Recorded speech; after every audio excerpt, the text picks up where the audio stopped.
This segment of the Plastic Surgery Channel is brought to you by Galatea, now offering Galaform, the first 3D mesh for soft tissue support.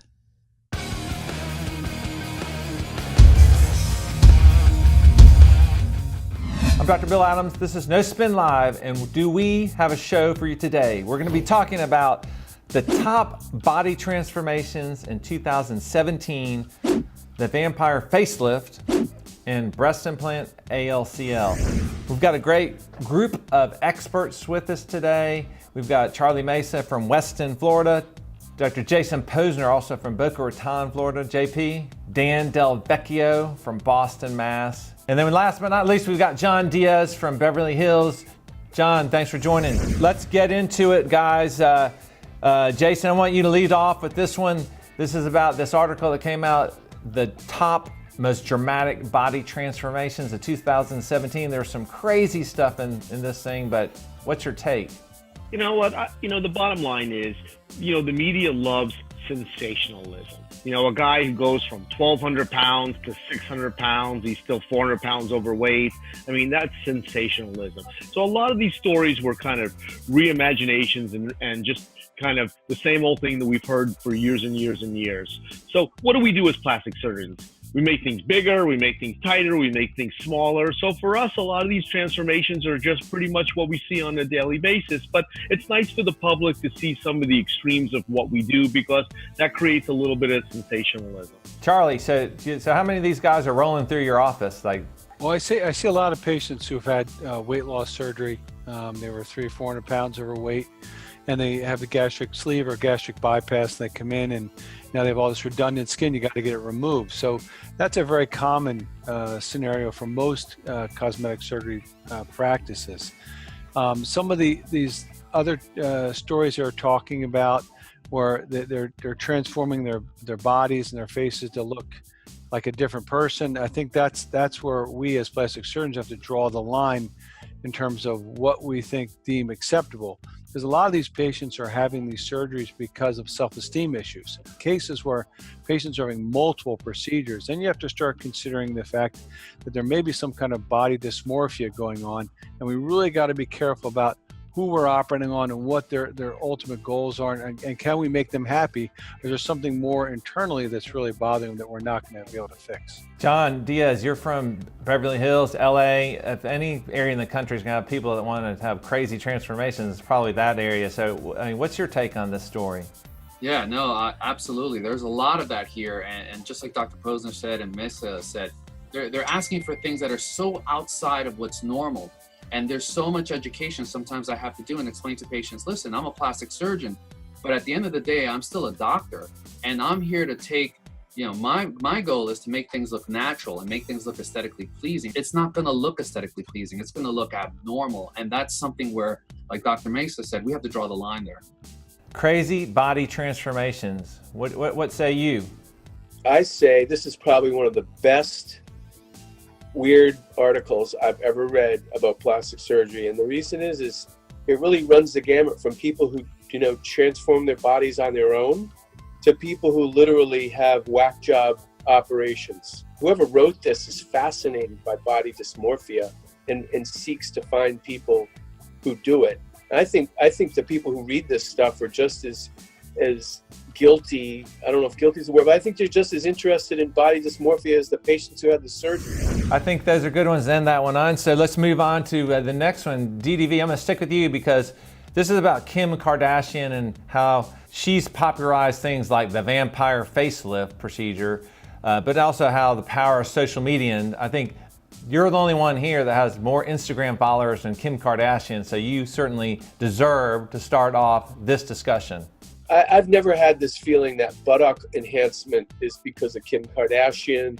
I don't think it's because of Angelina Jolie or any other actress who had her butt done. I think buttock augmentation is the fastest growing cosmetic surgery procedure. It's got a 30% annual growth rate. It's not because of these people. It's because there's rotation of wealth into what I call the new middle class.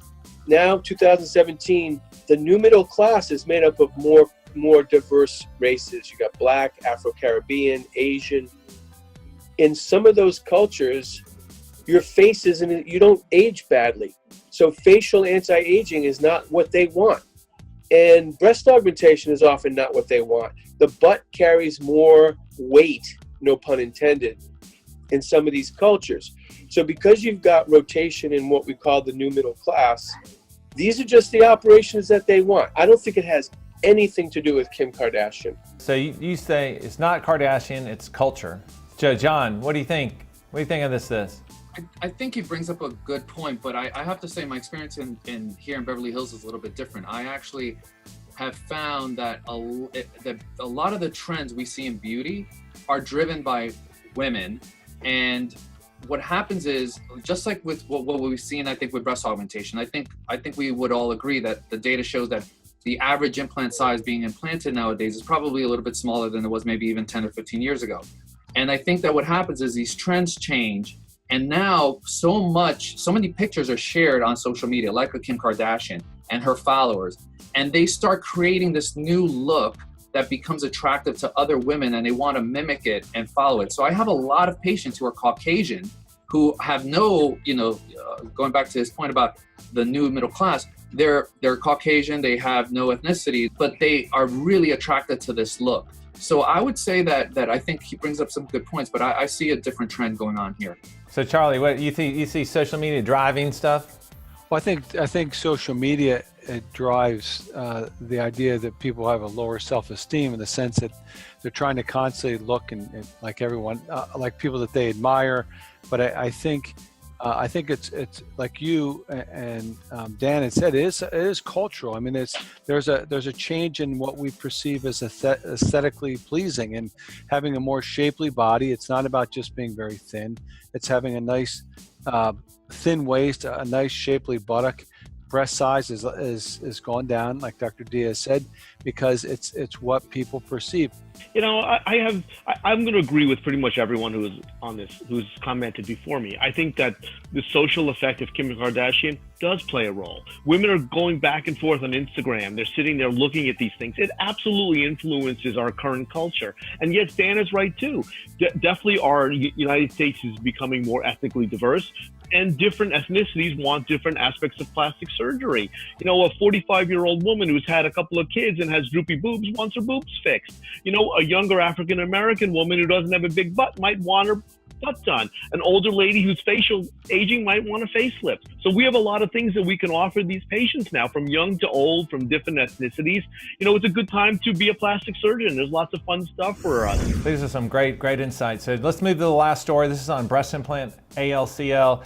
This is an article that just came out in JAMA just this week. So let's stick with you, Jason. What's your take-home points here? So we've covered this numerous times on Plastic Surgery Channel. ALCL is a disease that affects very few patients in the world. If you look at the numbers compared to the millions of breast implants that have been placed, it's very few of those women can get ALCL. But it can still happen, and it can still lead to bad things. So we need to be diligent in our follow-up, in our studies, and the way we approach women with breast implants. Personally, I like to stay away from textured implants at this point because I think they've definitely been linked to higher rates of ALCL. And I do bring this up in my consultations, and I discuss this with patients every time they come in for a breast augmentation. So take-home message is, it's rare. We need diligent follow-up of our patients. Be careful with textured implants. So I might only use them really rarely.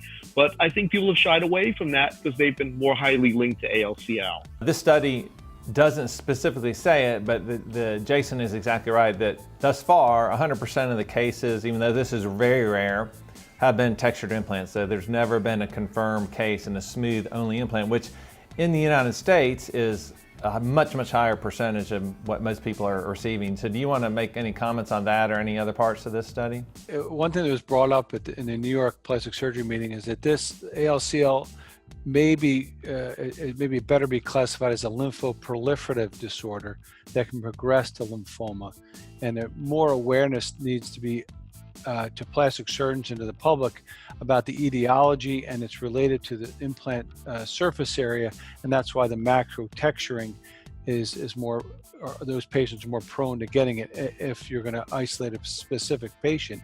So it's more than just texturing. It's the type of texturing, the surface area of the texturing, and again, like Jason said, it's very important that when someone presents after who's had textured implants with fluid buildup or seroma, we need to be very aggressive in diagnosing it properly and managing it properly. But there are definite cases where a textured surface implant may be indicated as long as the patient's got adequate informed consent.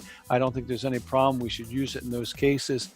But again, in most practices, I think people are using, or surgeons are using, the smooth surface implants more commonly. Yeah, those are some good points. John, what are your thoughts on this topic? Yeah, no, I think it's an important topic to talk about. I'm glad to hear, and see how many articles are coming out. And surprisingly, patients are really learning a lot about this as well. It's coming out in the media.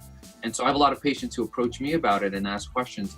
And interestingly, when I present the data, I talk about the numbers, I present the statistics, significant number of patients still will choose the textured shaped implants despite the data, because they see that overall, like Dr. Posner said, the numbers are very, very small, and maybe the pros for them of the implant outweigh whatever risks there may be with ALCL.